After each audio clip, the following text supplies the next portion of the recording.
Welcome to Evolving Ideas. I'm Elaine Smitha. James Gililand is in the studio with me, and we're going to be discussing his experiences at Trout Lake, Washington. And he has had sightings of UFOs, he's had a near-death experience, and he's had knowledge given to him about earth changes. And we're going to do our best to cover these things on tonight's show. Join me in welcoming James Gililand. Thank you for coming up here from Trout Lake, Washington, to be with us here. You had a near-death experience. We've had other guests on this show who have had near-death experiences. Tell us about yours. Mine was very similar to the ones you often hear about. It was a drowning. It happened about 20 years ago, and it completely changed my life. We were out body surfing. It was about 8-foot waves. And where was this? It was down a little place called Little Corona, next to the Wedge in California. Oh, Just quite a while ago. And they had these sneaker waves come in, and there was no warning, and it went from about 8-foot waves to 24-foot waves in just an instant. And I could see how you could get weighted under, because when we lived down in California, be out there in the waves, why they would really come up, and they can take your breath away and bury Well, there was nowhere to go with these, because they pulled all the water out, and we were probably a quarter mile out, almost a half mile out on a sandbar, and the water went out, and then this big wall comes up, and you understand what a fly feels like when it hits you, because it hit so hard it dislocated my shoulder and really knocked the wind out of me and just held me under forever. And then after about the third wave that hit me and held me, the second wave I came up, and I still couldn't breathe because my diaphragm was collapsed. And then after the third wave, you just gave up. You have to breathe, even if you're underwater. And then I went through the tunnel that everybody talks about. In my case, it was a little different. I saw levels as I went through them. I didn't stop and talk. A lot of people stop, and they'll talk, and they'll see relatives and things. I went straight through these levels real fast and ended up in what I can only call a golden white light of just pure bliss. It wasn't a physical level. It was a level where you were really a light principle and not physical anymore. But and so how long were you out?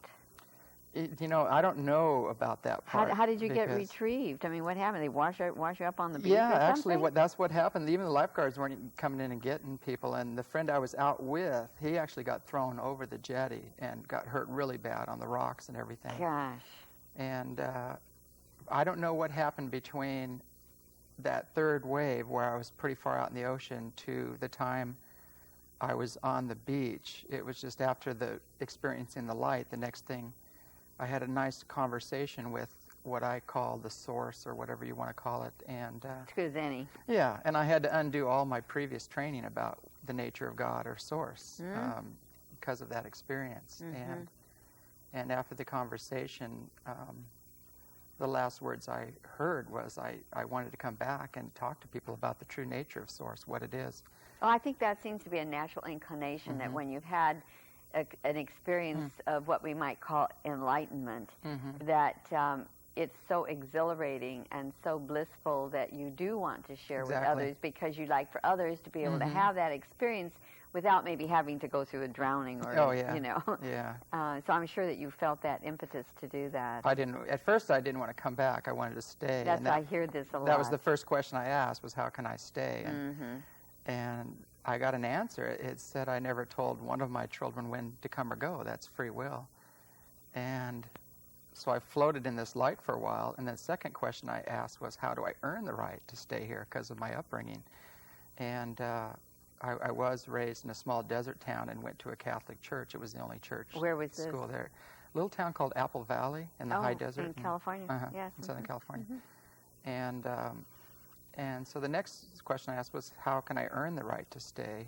And so why did you think you had to have a right? Well, because of my upbringing. That's what's different about your upbringing? Well, it's Catholic, Well, what's that got to do with anything? You have to earn the love of God, or earn, golly. all so you that brought the dogma to this. Exactly, yeah. You still have your own consciousness, even though you're in this total blissful light. There's still you have an awareness. An awareness of self that has to kind of be still reprogrammed a little bit. So a lot of guilt. Exactly, sounds yeah. like. And the voice came back, and it just said, you can't earn what is given freely and unconditionally. And so the third question I asked was, well, how can I serve? Because you just want to give something back when you experience this bliss. Well, that's a Catholic dogma too, you know. Yeah. You have to. Well, not just that. It's with any enlightenment process. I see that once you make that connection, all you want to do is give. Mm-hmm. You shift from service into service mode. Well, I can see that you could come to that on reflection. I'm not sure that in a moment of drowning that you would have that kind of awareness that, oh, suddenly you have this need to serve. It sounds like maybe you've reflected on You're not this. even in the body at this time. No, but I mean, it sounds like this is a reflection that occurred after the event, and perhaps... No, it was during the event. No, but I mean the depth of what you're feeling about. Oh, yeah. Feeling like you have to serve. Oh, you know? yeah. How can you share what you've known or had this experience? I could see where this would be valid in that moment. Well, the last question, there was no answer to that when I said, how can I serve? I just stayed there floating in this blissful light for quite a while. And they call it being cradled in the arms of God or Source when this happens to you. And when you come back from that experience, it didn't... Really, that's what you want to do. You just want to share what the true nature is and kind of dispel the old images of what God is. I can see that. So, did they have to resuscitate you and pump the water out of your lungs and all that kind of What thing? happened was, the last thing I said was, how can I serve? And the voice just came back and said, what brings you joy? What makes you happy? I love it. And then I said, well, it would really make me happy to go back and kind of dispel the old images, the old guilt, the old fear, the old intimidation, all the old things, and talk about the true nature of Source. And the last things I heard were, as you wish. And the next thing I know, I was back in my body, but I was still half conscious. And there was people pulling on me, pulling me out. And I remember vaguely somebody saying, do you want an ambulance? Do you want help? And I said, no. And I really should have gotten one. Golly, James. I really should have gotten one. I'm just real independent that way. And I just said, no, help. There's a lot of other people that were pulling out of the water because it hit a lot of people. And I said no. And I remember getting up on the sand and just collapsing, passing out, and waking up, just water everywhere. There's water coming out of my lungs and everywhere. And when I woke up, they were calling my name. The lifeguards were looking for me. And when I finally came to, I talked to the lifeguard and got a lecture about the buddy system and everything, like I wasn't there for my buddy, you know. And oh, your buddy wasn't there for you. Yeah, or whatever. And I had to go to the hospital and talk to him and keep him from going into shock because he was torn up really bad. Yeah, because he'd gone onto the jetty. Yeah. So I went straight from there to the hospital, which I wasn't in that good a shape myself either. So. No, don't you find? I mean, I've heard this from other people, that we have a sense that that we have so much power over ourselves that that when we're injured, we say we're okay. Yeah. Isn't that interesting? But you see, spiritually, you are okay, even though the body could be beat up. But I find that that we tend not to recognize the physical condition in a moment like that. I've heard so many people, and even myself, I've said, oh, no, I'm okay, you know, when I was right near death, you know, I'm okay, you know, and here you are going through the same thing. So what happened as a result of this? You pondered this experience with this new level of awareness, and how did that translate into the UFO phenomena for you? What happened, it started probably about a 20-year quest. And I studied with a lot of different master teachers. In what regard? Spirituality, basically. I wasn't even looking for UFOs. You were just trying to find who you were. Well, I was trying to reconnect with the Source again, like the near-death experience, and make that connection again. And so I started studying with a lot of kind of new thought people, and then I went and studied with some yogis for 6 years, did that. Oh, did you? Where was that, here in the States? It was in Northern California, actually. And then I studied with a Lama for a little while, and I kept learning. Basically, I even studied some Native American spirituality too, and I just found that the universal principles are within all teachings. It's true. And all the master teachers that came throughout each culture came through with the same messages, and then they were altered by kings and institutions afterwards. And and that was part of my path, was learning all the different cultures and all the different expressions. I feel that truth is pervasive through all of it. And I think you came to a good realization in recognizing that it has been clouded and altered by mankind, actually. There's over 11,000 different religions or something like that, and because there's 11,000 images and experiences, and everybody wrote them down. So it's interesting. So, well, how did you get involved with UFOs then? What was your first encounter with that? How did you know that you even had this? The first time I was doing an all-day meditation, and I started a center 10 years ago at the base of Mount Adams. And that's down near Trout Lake. Trout Lake, Washington. And I had a lot of alone time there building the center. The journey itself was just incredible, building it. It was, whether it takes off or whatever isn't important. It was the journey that was the best. But that's true of all of life. Yeah, but I took a day off, and I did an all-day meditation, and I felt this energy come into me, and it was speaking to me, and it felt just like one of the masters that were appearing to me on the inner levels, because even though I was being taught on the outer levels by master teachers, the inner levels I was being taught as well. The first one that appeared to me was Jesus, actually, because all the rest were spooks to me. I don't want to. These other beings, I just said, I don't know, and I didn't feel safe around him, and he was the first one. And then he brought Babaji to me, and then I started studying Eastern thought with the yogis and the lamas, and then they brought White Eagle in, and then I started studying Native American, and I saw the basic principles in each teaching. I'll show you the real funny story that happened. I was at a medicine wheel with a woman, and her father was a Baptist minister. And I didn't know this, but she felt this medicine wheel was so right, and she was doing the medicine wheel, and at the end she did a meditation where she would do a prayer and we'd all meditate. And I looked up after the meditation, and standing right behind her here's Jesus manifesting.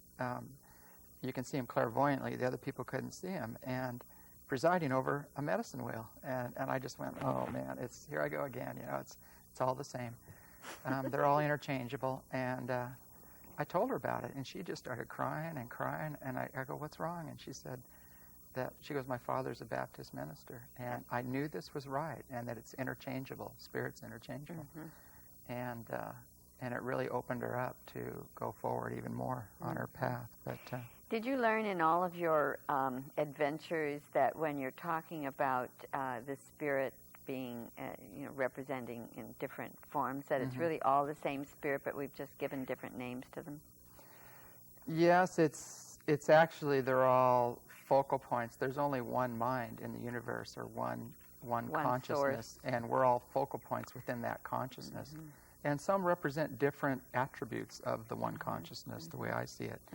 And rather than worship a master or an image or a saint or whatever, it's better to become one. Look at the ideal that they represented and find that ideal within self. And that's what I think that is the learning, to apply it to your life, and to recognize that you have the potential. I think every single one of us has that potential. Exactly. The way the UFOs came into it was, I was on a spiritual quest, basically, and it was a meditation, and they came in and they sounded just like a master. And the information they were giving me was about the earth, things we need to do to change. They told me a lot about changes in the consciousness of man that need to occur, economic changes and earth changes that would be coming up. Yeah, we're going to talk about that a little bit later. But I'm also interested in your visitations. You've had visits from UFOs. Yeah, that comes... It just comes with the territory with spirituality. Once you get out of your boxes and start expanding into interdimensional mind, they appear. And like I was saying before, they won't appear unless you're ready for it, unless you really have the consciousness for it. They're not going to connect with you. Well, there be any reason for them to come? No, there isn't. They have a real non-interference policy, and until you have the consciousness. They must be making lots of visits, because the consciousness is raising all over. Oh, they're popping in everywhere. There's so many people. There must be a lot of them here. The problem is that the clarity of the contactee. the contactee will always flavor their experience with their belief system. And so it's just like spirit. Babaji has a wonderful message. He always says that, man always adds fear to God's message, or man adds his belief system to God's message. And it's the same thing with contactees. There are people that have a victim consciousness, and they'll have a victim experience, and that's the way they see things. So the ones who have these mentally debilitating experiences are because you say they have a victim consciousness? Well, there are beings out there that on the lower echelons, you might say, of the ET connection, that I don't want to spend a lot of time with this, but what happened is their whole race is dying. They went totally into mental, and they blocked out the emotional energies, and that caused their body to atrophy because they cut themselves off from the life force. And what they did, and they're basically cloned, and they're trying to genetically upgrade their race and breed emotions back into their civilization. I've heard this before. Would these be the Greys? Yes. And so what they did is they grabbed a few humans. It's been going on for a long time, and they got their seed, and they've been creating half and halves. And in the long run, it's going to turn out really good because they're half human, and they will actually be intervening and helping through some of the earth changes, because this has been going on for hundreds of years, so it hasn't. It's not anything old brand thing. new. Yeah. So there's some very, very old wise beings out there that know they're half human, and they also have the consciousness to set novas into motion and things like that. Gosh, interesting. So they'll be helping out. But when they did grab people, they didn't understand emotions because they didn't have any. They had no reference points, so they didn't understand all the trauma they were creating, for one thing, and they're just down to business. They're like scientists, and they got what they needed and left. But that area is such a small part of the puzzle. The really big area that's going on right now, there's 3 other groups that are really involved here that have been coming to us. And like I said before, they feel just like a Christed Master when you connect with them. Well, who are they? Do they have names? One is the Pleiadians, or Plejarians. It's that group. And actually, the Pleiades isn't really where they live. They do a jump there. That's a dimensional jump, and they go into a whole different universe. But that's the only reference point they can give us that we would understand. There's another group from Orion, from that system, that comes in. And these 2 groups are just like us. They're most of all, they're kind of Nordic looking. They've also assimilated other races into their culture, so they're kind of a mix. I've heard that the Orions seem to have more of a negative aspect to them. Is that bad rap for them? That is a bad rap. It's people are looking at ancient records or ancient history. I mean, even the Pleiadians had a bad experience. I mean, and if you look back, they had their wars, they had devastation. The Atlantis and Lemuria, or Mu, that was a war between the 2 factions from the Pleiades, the 2 colonies. So, I mean, that pretty much almost ended life. Everybody had to start over as primitives on the planet. So what's the third one? Is that the Zeta Reticulans? No, the Andromedans. Oh, the Andromedans. Yeah, the Zetas are just, they're kind of like, they're pretty much out of here right now. They've gotten what they need. You're not going to see much of them anymore. Now and then maybe, but. So would you say that the Pleiadians and the Orions and the Andromedans are all good ones?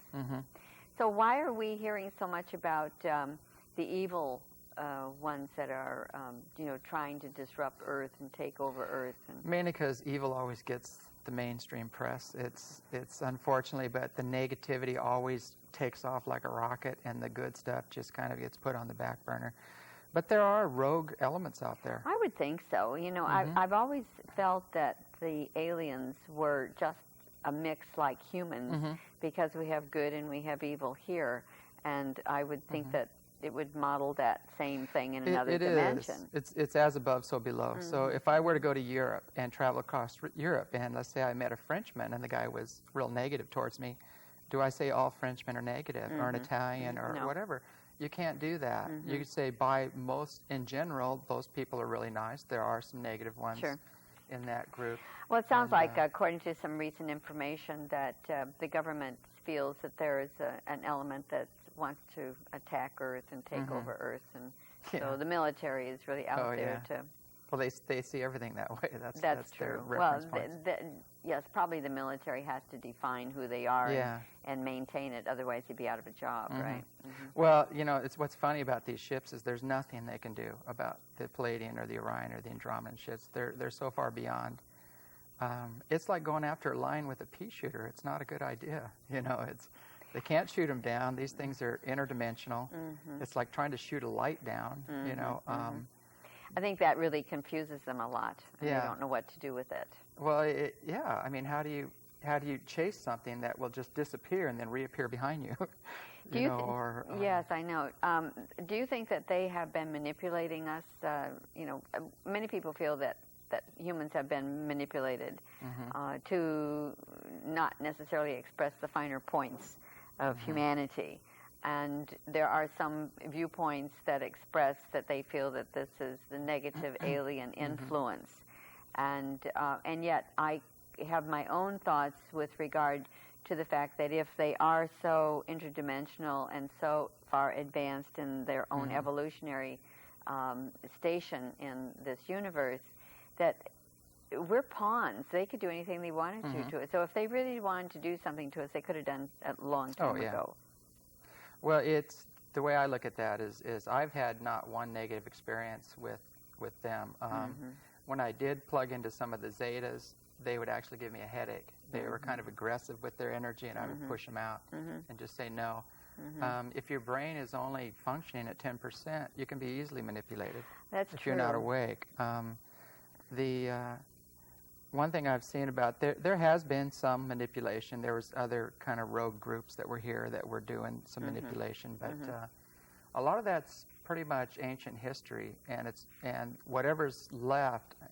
About 10 years ago, a lot of that was just the remaining manipulating things were taken out by these other three groups. There's like a federation, you might say. You mean Star Trek? Very similar to Star Trek. There's quite a few involved in it. The main key players are the ones from the Pleiades and the Orion and the Andromedans, who are the big boys in the universe. They're 8 to 10 feet tall, and they're not physical. They have light bodies, and mythologically, we've called them archangels in the past. So, I mean, that's going to shock some people, but they've been overseeing us for a long time. They're exquisite beings. They're loving. They're compassionate. They're so evolved. All they care about is that we evolve, and that they want us to keep evolving and become and create our own God connection, basically, and start being kind to each other on the planet. That's their whole message. It's not real complicated. Do you adhere to the tenet that we were created by them?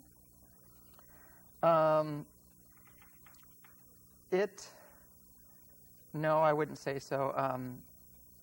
It's so big. It's not just one thing. I'll tell you what happened. A long time ago, there was an ape man on this planet that was evolving naturally. Each planet has its form of humanity, you might say, and the body is just a physical adaptation to the environment. So there was an ape man here when the first star nations came, you might say.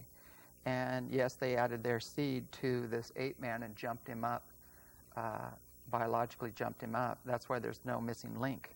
Yes, but why do we only have 10% available in our brain when we have the capacity for much more? Well, a lot of that is because there's a lot of reasons for that. What I'm saying is that we're a mix. We're a full mixture here of the ancient Atlanteans and Lemurians and this ape man that was jumped up. For thousands of years, we've been all intermixing and interbreeding, and so we're a big melting pot down here. We're a group that came from Sirius. We're part Syrian too. So. Well, then we could go on in this whole thing in another show talking about that kind of thing, but I think what we need to do is move on, because you have some UFO footage that was taken by a friend of yours. Yes, Can you very quickly tell the story about your friend? Well, how this came about? He came up for Randolph Winters when he came up and did his show, and then what he did is he didn't want to leave. He said, "I feel really comfortable here. I really need to stay." Was he at your house? Yes. I met him then. You probably did, yeah. Yeah. And so we talked for a while, and he said, "I really want to plug in." He said, "I've been to all the ancient mystery schools. he's like, I know what Dan is. He's very high up in Kung Fu and Tai Chi and Qigong. And he said, there's something missing. There's this missing element I want to plug into. And so we took him through a process we call it retroclearing, where we go back and we clear any past life trauma, birth trauma, or any wounds and patterns from age 1 to your present understanding. And when these are out of the way, you kind of blow open. You go into interdimensional mind and you make your contact. And so he contacted a feminine energy, a Pleiadian energy by the name of Blaji, who came in, who we've been working with quite a bit. Blaji? Blaji is her name. And he said it was, in his own words, he said it was 10,000 times stronger than anything he's ever experienced as far as the spiritual energies moving through him. And he sat there and cried and released, and it was very emotional opening for him. And then a couple days later he said, I'm hearing this voice in my head and I think I'm going crazy. He said, they're telling me to take my camera on the plane, my video camera. And I said, well, there's a solution to that. I said, take your camera, and if they don't show up, you're crazy. Don't worry about it. Was this a commercial airliner, or was it? Commercial airliner. And he was flying someplace? Yeah, he was flying from Portland to L.A. No. And she already told us she was going to show up. And, it was a total setup, because the guy has a $9,000 video camera. He shows up at our place, He was guided all the way through. And so he's filming out the window, and here this craft, the whole footage, we're just going to show a small clip of it, but it has part where it's metallic and it drops down on the left. And then it goes and moves over to the right and then reappears as a light ship. It actually shifts frequencies and goes into a light ship. Okay. So. Well, maybe we have that clip ready to go in the studio that we can, or in the control room now, that we can put that on so we can show our viewers that footage. So I'm hoping that it'll come up here right away. There we go. So. And this is just a still frame by frame of it, and what it does, this is after it's already dropped down and it's reappeared as a light vehicle. It's just pure light now. And there's an orange light that comes off. If you have a real good high-resolution TV, you can see this much better. But it will, there will be orange lights that shoot off underneath it as it's shape-shifting, and it goes from a disc shape to a cylinder. It shifts again after that into an arrowhead, and then it shifts into a hand. It makes a perfect hand. And then it shifts back into the disc and then moves off the screen. And we've had aeronautic engineers, pilots, professional photographers check this out, and then they all walked away scratching their head, just saying it's a UFO. It's under its own power. It's following the plane. It's not a weather balloon. Isn't that interesting? And it's so is the shape shifting on this portion that we're viewing? So you're going to maybe have to point it out when this is making a change. Yeah, so that's one of the changes right there. You'll see it'll shift through all these different sequences. Interesting. So over a period of time, how long did this take? Do you remember? It wasn't very long. This was just a short sequence that they came and and they gave us this. They told us they want their message out. I've never really cared about going public or even getting pictures of them, because it was always an inner thing for me. And but by their request, they said that they wanted us to go public. They want advertising, right? Yeah, they have a message, and they want to get it out, and it's timely because we are moving into these changes, and they want to let us know what's going on. I think we need to move that a little bit further into it's kind of a night scene, so it's just dark black. You can't really see the ship. You can just see it blinking. But what's funny is they would tell him ahead of time where they would be appearing, and he would set up for it and get his camera and zoom it out to the furthest extent. And it would come in, and it would zip in, and you'd see it just sitting there blinking. And then it would start emitting this sound. And the sound is a very low droning noise. And it sounds much like the movie Contact. Oh. And we're having it analyzed right now by several people are looking at it, trying to get it separated and find out what kind of a numerical messages in there, or binary code, or whatever it is. So, did they think that was the sound of the propulsion or something? Yeah. Interesting. Yeah, it is real interesting. The funny thing about it is I asked them what they were doing over Portland State University, and they said higher learning. They said that we're working telepathically with the people there and helping them understand in their dreams and their sleep about this big reunion that's getting ready to happen. Oh, when's that going to happen? It's happening now, basically. They're here now. All these UFO sightings that are on the up are them coming. You're going to see them. They're appearing quite a bit lately, but you're going to see them in great numbers, in the next 2 years. It'll be undeniable. Are they going to land on the White House lawn? I doubt it. Problem is their reception they would get there is not really a healthy one. So. That's true. That's true. Because our policy right now is to shoot them down, incarcerate them, steal their technology, their weapons, and for our own power struggles. And they're not going to have anything to do that. They just take the high road. Okay, I think, are we ready to run that clip now on the audio portion? Perhaps. Let's try it. Because there was some substance or chemical or something in the water that was hazardous to humans. And there was a couple of newspaper articles around here that said it was like a black film or slime that you could see it on your skin. That's how you know there was on. That's how you know there was on. They had closed it. So the UFOs now have, the aliens, do you have one particular individual that you communicate with? There's a lot of them come in, a lot of different ones. Mainly, one guy's name is real interesting. His name's Hayog, and he actually comes from Orion. And he was the first one that I had contact. Hayog. It was H-A-O-G. Did they tell you how to spell it too? No. Their names are spelled with all these consonants in it, and you can't even pronounce them. So they'll give us something that sounds close to it. Because they're very ancient. They're very old. Some of them are 1,000 years old, 1,200 years old. So they live pretty long. They've been overseeing us and watching us for a long time.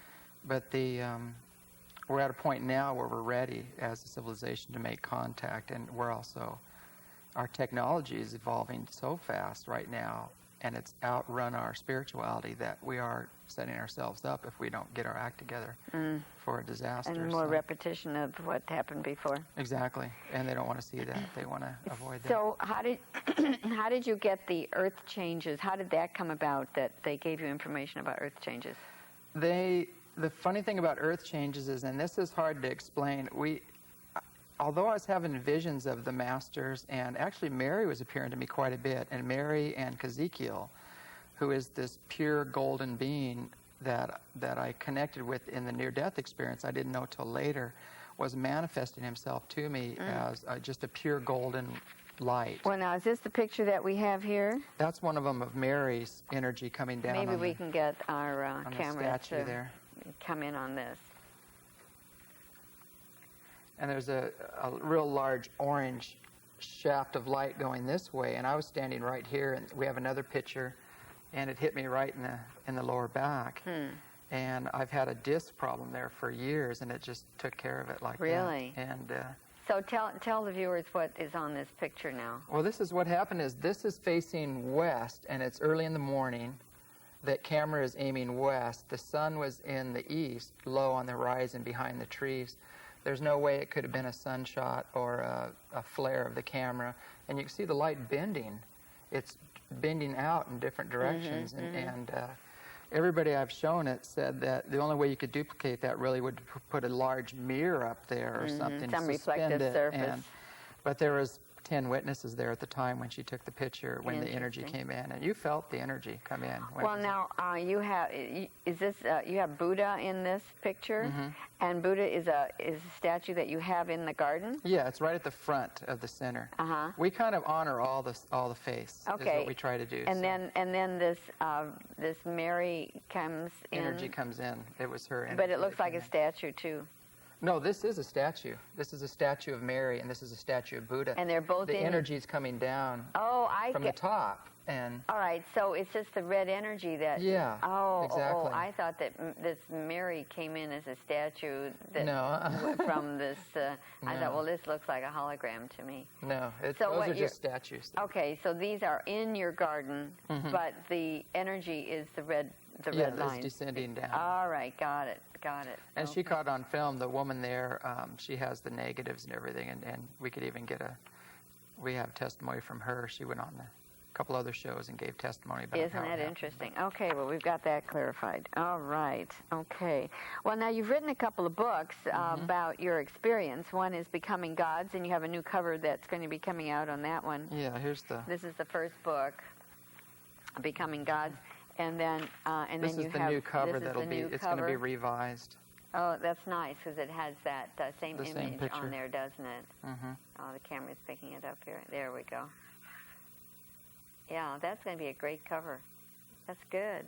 Yeah, I figure the cover alone will kind of get people's attention. I think so. And then your Open 'em second up. book is Becoming Gods 2. Mm-hmm. That mean also? Yeah. Okay, and this is... Well, he was the one that, Ezekiel gave me the title. He told me that it's no more nonsense time, that we have to own our divinity. And there is no separation in God. There's no separation in omnipresence. And that's what this book is about. It's to clear up all the misperceptions and things of the past and how we kind of forgot who we are and our divinity. Well, you have, you write really well, and it really has a lot of things in there, so I'm hoping that the books do well for you. That's excellent. Okay, well, let's talk about the earth changes then. What kind of earth changes did they tell you about? The changes right now, as of just a little while ago, there's been a major acceleration, and a lot of the prophecies they're talking about that we're going to unfold, like Casey and a lot of the other ones that are becoming forward, actually have jumped forward in time. Edgar Casey. And Casey. Yeah, and some of the other prophets that talked about a lot of these shifts and changes. In the first book, the information here was received in '82. And they talked about the warming waters, the polar caps would be melting, which is happening right now.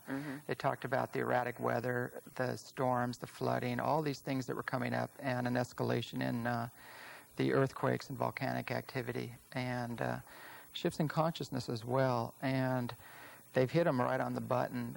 The San Francisco earthquake, they gave me the exact time and date and magnitude of it. And I shared it with a lot of friends there and the church I was involved in there, and I got kicked out. You did? Yeah, they got real upset about that. Blasphemy. Blasphemy. Down boy. Yeah, and I said, look, you have kind of a responsibility to the people here to let them know. And the minister there, and she said, I would be thrown right out of here. She said, I can't, that I would be teaching somewhere else real quick, so. But it's funny, they got so upset when I told them these things were going to happen. And they go, oh, they're just fear-based, they're this, they're that, and this group that and I was getting ready to leave and go to Washington at that time. Washington, D.C.? No, here. Oh, Washington. Here. Yeah, and up to build this center here.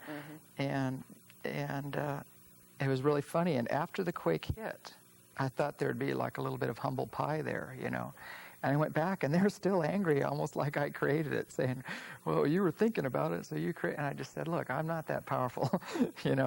Nature has her own destiny, and she's healing herself, and she's moving forward. And we have the collective consciousness, which is changing and altering, and we have divine intervention. And all three of those are at play right now.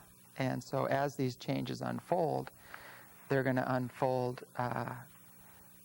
kind of a mixture of how much all this goes forward, or how much divine intervention there is, how many changes in the collective consciousness there are. So the UFOs, these beings, the power they have and their ships, they could take a continent and turn it upside down.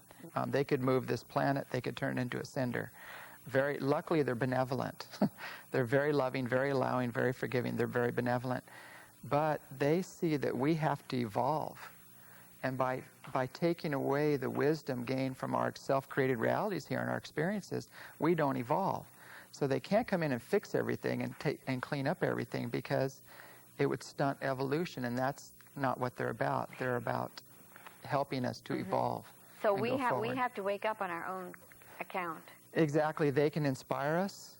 If we are going forward and making the changes, they'll come in and there'll be more divine intervention. But they intervene to the level and this is kind of going to sound like a paradox, but it's not. We have to earn it. We have to earn the divine intervention, mainly because by evolving, by choosing to let go of our old wounds and patterns and frustrations and angers and warring and on each other and the planet, all these self-inflicted things we're setting into motion. We have to say, okay, we're done with this. We're done. We're ready for peace. We're ready to be kind to each other and the planet. And then the intervention is going to come in and help. And there is intervention right now, but it's inspirational. It's like telepathic. It's higher consciousness and energy coming in to help us make these changes and these shifts. And so they are helping on that level. Mm-hmm. I've heard that if 1% of the population changes, that it will change the world. Even less than that, if they hit super consciousness, basically, if 4 or 5 individuals hit Christ consciousness, you might say, or their vibration alone will affect the entire planet. Well, I think that you do have leaders, so to speak, who would act as triggers. Exactly. But I think to have a mass population emerge into a new awareness would be impactful. Even better. Yeah, exactly. It would really be. And certainly you have those forces, such as the military, who would want to repress this because their agenda is very different. So how do they marry the evolutionary journey of the human to evolve to another state of consciousness that would be higher than where they are with the military repressive, fight back, warring attitudes? How do they? Yeah. How does this happen? Well, basically, when you add higher consciousness and energy to the pot, which they're bringing here, it creates an acceleration or a quickening. And that quickening will accelerate the action-reaction principle, or their karma, whatever you want to call it. It's going to accelerate that. It's also going to bring truth up. Truth, which has been pressurized and pushed down, is going to explode. The more they push it down, the bigger it's going to explode. That's happening right now. So really, it's like the old saying when they said, shall be no rock left unturned. What they're saying is that all of your iniquities will be shouted from the rooftops. They're saying that all of our deeds and all the things we're trying to hide about ourselves and our actions are all going to be surfacing here real soon. And you can see that happening now. It's almost like instant karma time that we're going into. The reaction is almost moving instantaneous. And so you'll see somebody pull something and that is not in the highest and best good of humanity, the earth, and the reaction and the uncovering of that is going to almost be right around the corner because we're moving into these accelerated times. What do they say, if anything, about the year 2000? Because everybody is getting, millennium fever. And you're hearing so many tales about 2000, 2003, 2012, 1999. Yeah. What information do you have to shed on that? It doesn't look good, to be honest with you. It basically what they've been telling us is that right now, the way things are looking, that there are going to be, it's already happening, the El Nino and these massive storms that are coming up, all that's going to accelerate. There are going to be some great quakes hitting. There's so much pressure buildup. There's a huge magma flow underneath the West Coast right now, moving. The sun has lost its magnetics. A lot of people don't know that, but that's going on. I heard the moon is moving further away from the Earth. That might be happening too. I'm not sure about that. But we're having, the Earth's magnetics are jumping all over the place. And this is a little... Or is it the sun that's moving further? One of them is moving further away. Yeah, I've heard 10 different stories. There are so many people out there giving different things. They're trying to nudge it back. Yeah, and I've heard that actually the Earth is moving closer to the sun. I don't know. But, I've heard all of them. That tells you the possible, isn't it? Yeah, mainly we're going through change, undeniably. But basically what they've been saying is that, and now this is science, basically if 1/3 of the poles melt, we're going to have a 150-foot rise in the oceans. The poles are on rapid meltdown right now. The Larsen ice shelf is broken off. It's breaking off. Its chunks are falling off. bigger than states right now, and that's on the books right now. So that's undeniably, you're going to have a rise in the oceans. The rise in the oceans is going to create more pressure on the plates, and which will create more earthquake and volcanic activity. So everything is a system. It's all intermingled. At the beginning, the central sun, the scientists just found out there's these huge cosmic bursts of energy coming 7 billion light years away. That the center of our universe, these bursts are coming off from the central sun. These bursts come through, they hit our sun. It's an addition solar of flares. It creates solar flares. This is from the center of the universe, so our sun is reacting to that. And it's creating these huge CMEs, and these solar flares are moving off. It's reacting to that. The Earth is reacting to it also, and to the solar flares and those coronal mass ejections too. So everything is moving from the very center of our universe all the way through. Everything is expanding. Magnetics are changing. We're magnetic beings. We have energy bodies. They're changing. I mean, everything is moving right now. It starts on a real subtle note from the very center of our universe and moves through the universe. And we're adjusting to it. The people that move with this and flow with this and prepare spiritually, mentally, emotionally, and physically, and move with this flow will be fine. The ones that resist the flow are going to have a lot of problems. One of the main problems they're having right now is the fluctuations in the magnetic fields. Experiments with monkeys, when they subjected monkeys to all these fluctuations, what they got was everything from total comatose and lethargy to aggressive behavior to the point of self-mutilation. Now, this is an extreme. I don't think it's going to be that extreme. But we have to admit that these fluctuations and the fields of the Earth, which are fluctuating right now, are all having their impact. And you can see it in social consciousness or the cities, or you can see these. If we think we're a personality and a body and just an intellect, those are the areas that are just getting shaken right now. But if we know that we're really a soul, that we're an eternal being, and that's where we're drawing our consciousness from, we're going to maintain our consciousness through all these shifts. We are just one, aren't we? We're all one. Exactly. The Earth, the human body, the planetary bodies, the whole universe really is one. They sum it up so simply that they said that all of our ills would be solved with humanity. They said there's just 3 simple rules to live our lives by. And it goes back to the masters where they say, love God with all your heart, honor each individual as a unique expression of God, and behave as if the God in all life matters. No. It's that simple. I mean, it's not that complicated. You know, it doesn't take a rocket scientist or a brain surgeon to figure this out. Very simple truth. Exactly. And we've fallen so far from that intellectually, and what we're doing to each other, and it's just crazy in our economy, you know, all this legalized extortion going on, and it's just crazy on every level. The way we're treating each other right now on the planet is really crazy when you look at it from a higher level. And that craziness is going to get amplified, and it's going to come forward, and everybody's going to see it for what it is. Compassion really needs to be there, doesn't it? Exactly. That is the key. I think that is the key to heaven, love and compassion, and to get through these changes. And Mary was appearing to me quite a bit. In her message was, she said that basically that we have to establish our own God connection, each individual, and act upon that inner guidance without attachment or denial, and you'll get through all of this. The problem is the attachment and the denial, you know, and taking the time to make that connection.